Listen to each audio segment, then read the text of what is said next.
샬롬 반갑습니다. 중등부 친구들 데일리 트래킹 시작하도록 하겠습니다. 오늘은 수요일 데일리 트래킹 본문인 역대상 26장 말씀 살펴볼 텐데 우리의 고백 함께 하시면서 오늘 트래킹도 한번 열심히 달려가 보면 좋을 것 같습니다. 함께 읽겠습니다. 시작. 나는 내가 생각하는 것보다 더 큰 죄인입니다. 그러나 나는 내가 생각하는 것보다 더 큰 사랑을 받았습니다.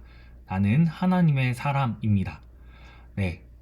제가 오늘 이 고백을 하면서 되게 이렇게 마음이 찔리기도 하고 또 뭉클해지기도 하는 한 어떤 저의 오늘의 일이 좀 생각이 나는 것 같아요. 저희 둘째가 오늘 새벽 4시부터 7시까지 진짜 계속 이렇게 뭐랄까요? 힘들게 하는 거예요. 그러니까 울기도 하고 이렇게 뭐 때리고 꼬집고 이제 활키고 막 이렇게 물건 던지고 이러는 거예요. 그래서 얘가 왜 그러는지 알고 싶은데 또 얘가 아직 그 정도로 말을 잘하지는 못해. 그러니까 의사소통은 안 되지. 애는 계속 울지. 근데 또 저는 너무 힘들지. 그러니까 이 뭐랄까 제 마음속에서 이 화가 계속 막 이렇게 그거 있잖아. 활화산 계속 끌어오르는 거 있잖아요. 그런 것처럼 계속 막 끌어오르는 거예요. 이 아이가 막 울면은 첫째, 셋째도 다 깨지. 그러면 또 이제 다 같이 울면서 합창하지. 이게 상상만 해도 너무너무 힘드니까 제 안에서 너무너무 그 마음이 힘들더라고요. 그래서 제가 이 둘째를 새벽부터 엄청 마음속으로 정죄했습니다. 뭐 말은 해봤자 못 알아들으니까 마음속으로 정말 실컷 정죄했어요. 정죄하고 이게 근데 정죄를 한다고 해서 사실 막 분이 풀리는 건 아니잖아요. 저도 막 분이 풀리고 그러진 않더라고. 그냥 계속 화만 나는 거예요. 근데 막 그러고 있는데 저희 둘째가 참 뻔뻔해. 갑자기 이제 저한테 와가지고 안기는 거예요. 근데 전 얘한테 아직 화가 안 풀렸거든요. 근데 얘는 마치 제가 얘한테 이렇게 화낸 적 없는 사람인 것처럼 또 자기도 저한테 막 물건 던지고 때리고 활키고 막 울고 이런 적이 한 번도 없는 사람인 것처럼 저한테 그냥 안기는 거예요. 근데 저 뭐 어떡해. 안아줘야지. 안아주고 또 이렇게 토닥여주고 저도 막 이렇게 진정하면서 얘기하고 이랬어요. 근데 이렇게 얘기를 하는 제 자신을 보면서 얘가 어떤 저기를 하든지 얘가 그 지은 어떤 잘못보다 얘가 하는 어떤 악한 행동들보다 얘를 향한 사랑이 더 크구나 라는 것을 제가 느꼈습니다. 그러면서 하나님 앞에서의 나는 어떤 사람인가. 참 하나님 열받게 많이 하지만 그렇지만 하나님의 그 크신 사랑으로 말미암아 나는 늘 용서받는 사람이구나. 그런 은혜가 또 제 안에 있다는 것을 경험했습니다. 그래서 오늘 제가 되게 저희 둘째와 있었던 일을 생각하면서 참 하나님 앞에서 우리가 이런 사람이구나를 많이 느꼈거든요. 여러분도 그러하다는 것, 아니 여러분은 더 많은 사랑을 받고 있다는 것, 더 많은 죄를 짓지만 더 많은 사랑을 받고 있다는 것을 기억하시면 좋겠습니다. 그래서 우리를 하나님의 사람 삼아주신 주님의 놀라운 은혜와 사랑을 우리가 오늘 말씀 통해서 또 경험할 수 있었으면 좋겠고요. 네, 오늘 본문 살펴보기 전에 한 문장 맨날 까먹어. 맨날 까먹는 이 한 문장 같이 살펴보겠습니다. 평범해 보이는 일상에 담긴 거룩성입니다. 말이 조금 어렵죠? 네, 본문 살펴보면서 우리가 더 이해해가면 좋을 것 같습니다. 오늘 본문의 배경은 이래요. 성전 봉사의 직무 관련해서 지금까지 되게 중요한 것들을 살펴봤습니다. 제사장부터 시작해서 이제 그 성전에서 섬기는 레위인들의 다양한 직무들을 우리가 살펴봤잖아요. 뭐 찬양에 대한 것들도 그렇고 이것들은 그 사람이 누구든지 간에 그 직무 자체가 너무 아름답고 존귀하기 때문에 그걸 행하는 사람도 그렇게 보이도록 했을 가능성이 높습니다. 그러니까 왜? 그 사람 자체는 뭐 별거 아닐 수 있겠지만 별거 아니죠 다들. 근데 그걸 행한다는 이유만으로 되게 대단해 보이는 경우들이 있잖아요. 뭐 예를 들면은 뭐 올림픽 같은 데 보면은 이제 이 성화라고 하나요? 봉화라고 하나요? 갑자기 생각이 안 나네. 아무튼 이거 불 해가지고 이제 그거 들고 옮기고 옮기잖아요. 근데 이걸 하는 사람들이 대체로는 스타들이 많아요. 뭐 정말 유명한 액터나 아니면은 운동선수나 뭐 아니면 정치인이나 뭐 이런 경우들이 종종 있는데 진짜 누군지도 모르는 소위 듣보잡 이런 사람들이 이런 일들을 하기도 해요. 갑자기 생각나는 우리나라 그 88 올림픽 때 굴렁쇠 소년 있었어요.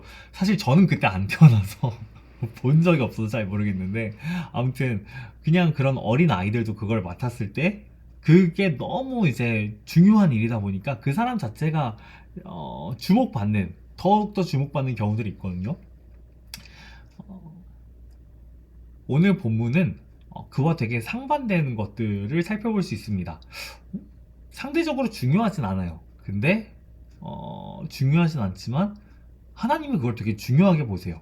그래서 그런 일들을 맡은 사람들 안에 있는 은혜가 무엇인지 우리 같이 또 살펴보면 좋을 것 같습니다. 결국 우리는 그냥 다 똑같은 사람들이거든요. 그 사람이 얼마나 유명하든 아니면 유명하지 않든 얼마나 뛰어나든 뛰어나지 않든 결국 우리는 본질이 다 똑같은 성정의 사람인데 하나님께서는 그런 우리가 보기에는 거룩해 보이는 일, 상대적으로 덜 그런 일 가운데로 부르셔서 우리 모두를 거룩하게 사용하십니다. 네. 오늘은 이제 첫 번째로 문지기가 등장을 합니다. 벌써 뭐야? 문지기? 약간 좀 상대적으로 덜 중요해 보이네 라는 느낌이 들잖아요. 이 문지기 역시도 레위인들이 맡았습니다. 성전 관련된 거는 대부분 다 레위인이 맡는다 생각하시면 돼요.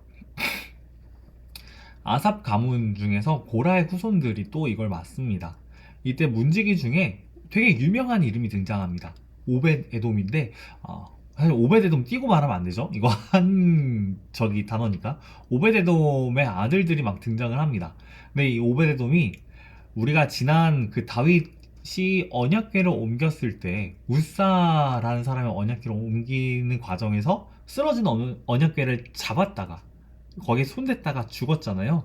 그 우사 사건에 등장하는 오베데돔인지 명확하지는 않습니다.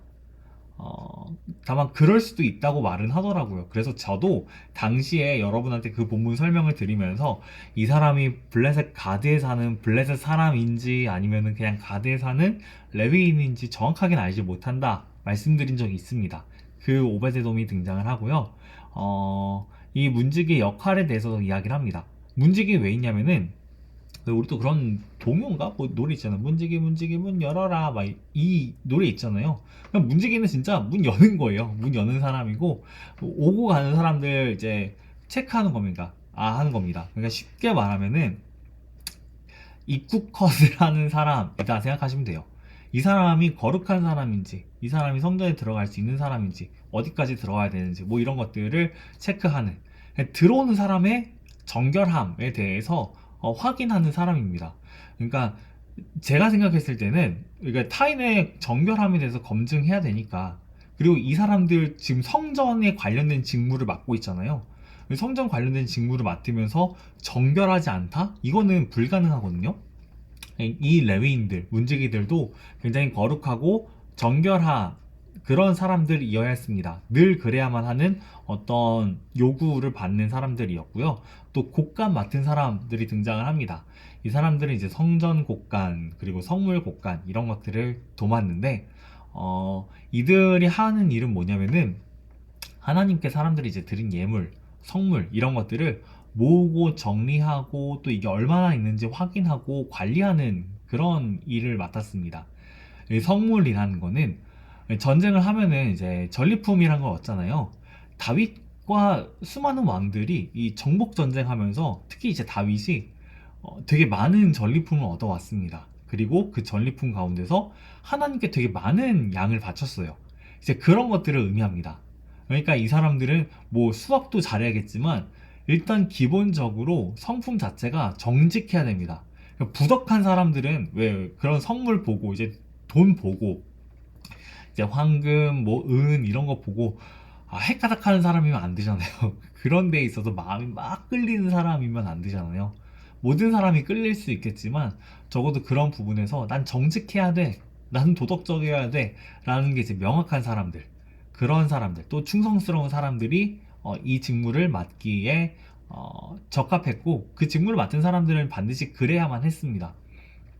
그리고 재판관, 성정 밖에서의 어떤 직무들도 있는데 이 직무들도 항상 이제 공의롭고 또 충성스러워야 되는 것은 마찬가지였습니다.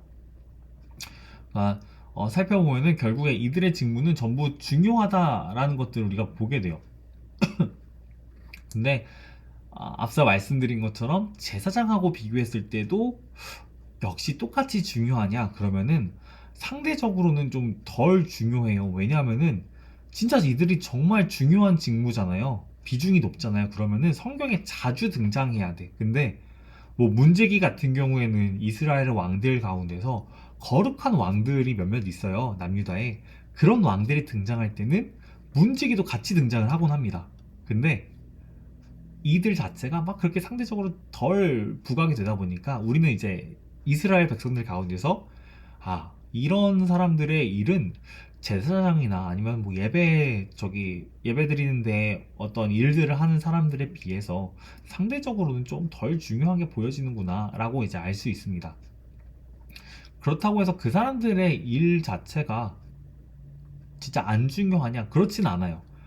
왜 우리가 사실 이제 뭐 우스갯소리로 그런 얘기들 종종 해요. 어른들이 뭐냐면은 업 중에서 제일 힘든 업은 서비스업이다. 왜냐면은 사람을 대하는 거는 진짜 힘든 일이기 때문이다. 뭐 이렇게 얘기를 합니다. 이들은 좀 그런 업무들을 맡은 사람들이기도 했어요. 그러다 보니까 중요한 덜 중요해 보이지만 사실은 굉장히 중요한 일들을 맡았습니다. 뭐 예를 들면은 이제 서비스업 하면은 여러분 제일 먼저 떠올릴 수 있는 게 이제 그 전화 상담이잖아요. 이제 전화 상담을 하는데 우리는 사실 전화 상담할 때 사람이 받기를 되게 바래요. 사람이 받아야지 내 뭐 자세한 상황들도 다 설명하고 그 사람이 이해하고 나한테 딱 맞는 도움을 줄 수 있으니까. 근데 요즘에는 전화를 딱 걸잖아요. 어디에? 그러면은 AI가 그렇게 많이 받아. 그리고 AI가 받으면은 꼭 기다려야 돼. 그리고 내가 하는 말들을 정확하게 이해하지 못하니까 자세하게 이제 도움받기가 어려워요. 그런 차원에서 이 서비스업은 덜 중요해 보이지만 사실은 굉장히 중요한 경우들이 많습니다. 이들이 맡은 직무도 그렇게 보이긴 해요. 하지만 주님은 그렇게 여기지 않으십니다. 주님은 이들의 이름 하나하나를 기억해서 기록하시고 또 이들에게 한 명 한 명에게 이 성전에 관련된 직무들을 맡겨주십니다. 그것만 봐도 사실 되게 중요하게 주님께서 바라봐 주신다는 것을 우리가 알 수 있습니다. 그리고 어, 오늘날 우리 같은 경우에는요, 하나님께서 어, 하나님의 그 거룩하신 아들 예수 그리스도의 몸된 교회로 우리를 불러주셨습니다. 성전에 관련된 직무들이 뭐 중요하건 중요하지 않건 전부 거룩하고 하나님 보시기에 쓰일만 하고 하나님 보시기에 너무나 소중하다면은 그리스도의 몸된 교회, 진정한 성전인 그분 안에서 우리가 하는 모든 일들 있잖아요. 우리에게 맡겨주신 일상, 또 여러분에게 맡겨주신 학업, 또 관계들, 이것들은 정말 더할 나위 없이 거룩하고 가치 있다라고 말씀드릴 수 있겠습니다. 저도 그런 것 같아요. 사실 이제 교회에서 하는 일들은 제가 워낙 이제 보여지는 일들이 많다 보니까 집안일에 비하면 상대적으로 보여지는 일이 많아서 저도 그걸 더 중요하게 여길 때가 종종 있어요. 근데 집안일을 하다 보면은 이제 보여지기보다는 그냥 막 소모적인 경우들이 많거든요. 이해하기 힘들다는 건 알아. 여러 혹시 무슨 얘기 중학생 상대로 지금 집안일 왜 얘기하지? 어렵겠죠. 근데 여러분 이렇게 생각해 보세요. 친구와의 관계 속에서 뭐 예를 들면은 진짜 관계가 무너진 친구들이 있어. 근데 그 친구들의 관계를 회복시키기 위해 여러분이 막 보이지 않는 곳에서 막 수고하고 애를 써. 그래서 걔네가 회복이 됐어. 근데 회복된 걔네들의 관계 속에서 여러분의 수고가 드러나진 않잖아요. 그냥 결국에는 지들끼리 잘 얘기하고 푼 것처럼 드러나. 그러면은 걔네만 남지 여러분의 수고는 하나도 남지 않아요. 그렇다고 해서 여러분이 하는 일들이 가치가 없느냐? 그렇진 않습니다. 되게 소중해요. 친구들의 관계를 화해시키는 거 이거 그리스도인이 해야 되는 일 중에 하나입니다. 저도 제가 해야 되는 일들 중에 하나가 집안일인 거고 또 집안일은 소모적이지만 거룩하다라고 스스로 되뇌입니다. 계속 암시해요. 막 새벽 4시에도 암시하고 5시에도 암시하고 그러다 실패해서 화가 나면은 이제 또 마음이 무너지지만 그런 제가 복음 앞에 섰을 때 저는 다시 그 거룩한 사명으로 불러주신 하나님을 만나면서 이게 소중한 일이구나 라는 걸 깨닫게 되고, 또 그거에 실패한 저를 용서해 주시는, 다시 기회 주시는 하나님의 은혜와 사랑도 알게 되고, 그래서 저는 우리 모두가 이렇게 오늘 좀 적용하면 좋겠습니다.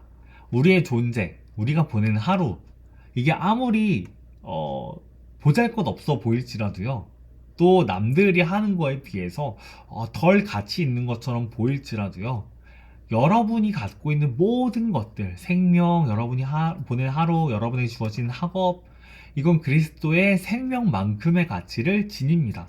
왜냐하면은 예수님 여러분 구원하기 위해서 생명을 주셨거든요. 저를 구원하기 위해서 생명을 주셨거든요.